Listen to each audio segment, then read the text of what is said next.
जी हाँ दोस्तों, सुशांत सिंह राजपूत के निधन की गुत्थी तो एक रहस्य बनी हुई है। लेकिन दोस्तों आपको जानकारी दे दे उससे पहले एक और रहस्य यह था कि 8 जून के दिन रिया चक्रवर्ती और सुशांत की बहन के बीच आपस में क्या बातचीत हुई थी, जिसे सुशांत भड़क गए थे रिया चक्रवर्ती पर उनके घर से निकल जाने के लिए कहा था। और रिया चक्रवर्ती उसी समय अपना सामान लेकर सुशांत का घर छोड़ के चली गई थी। तो आपको जानकारी दे दे, हाल ही में रिया चक्रवर्ती ने सुशांत की बहनों के खिलाफ एक FIR दर्ज कराई थी, जिसमें तरुण कुमार के डॉक्टर को भी इन्वॉल्व किया गया था।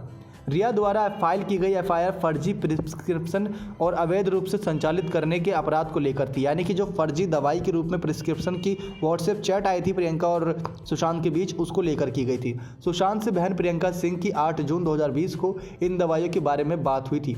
सुशांत के परिवार को पता था कि सुशांत को ड्रग्स की लत है और उनका मुंबई में ट्रीटमेंट चल रहा है। उन्होंने आगे बताया कि रिया ने सुशांत के घर क्यों छोड़ा था। रिया के वकील ने कहा कि सुशांत को कम से कम 5 डॉक्टर्स ने सलाह की थी कि वो अपनी मेंटल हेल्थ के कारण ड्रग्स से बचें, लेकिन सुशांत ने ऐसा करने से इनकार कर दिया था। इसलिए रिया ने 8 जून को सुशांत का घर छोड़ दिया था, जो 14 को हुए सुशांत के निधन से एक हफ्ते पहले की बात है। लेकिन उससे पहले यह बात भी सामने आई थी कि रिया और सुशांत की बहन प्रियंका के बीच इसी को लेकर काफ़ी ज़्यादा वाद विवाद हुआ था।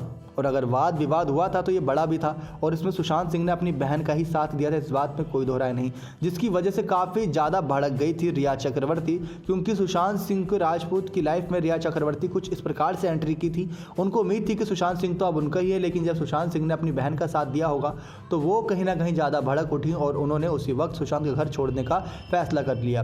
तो इतने बड़े कांड के बाद रिया चक्रवर्ती ने सुशांत का घर छोड़ा था, जहाँ सुशांत के घर छोड़ते वक्त रिया ने काफ़ी कुछ बातें भी कही होंगी सुशांत को, ऐसी बात तो नहीं है। और जाते वक्त सिद्धार्थ पिठानी से ये भी कहा था कि ख्याल रखना इनका। ये बातें साफ करती हैं कि रिया के मन में क्या चल रहा था। नेक्स्ट 9 लाइव की रिपोर्ट।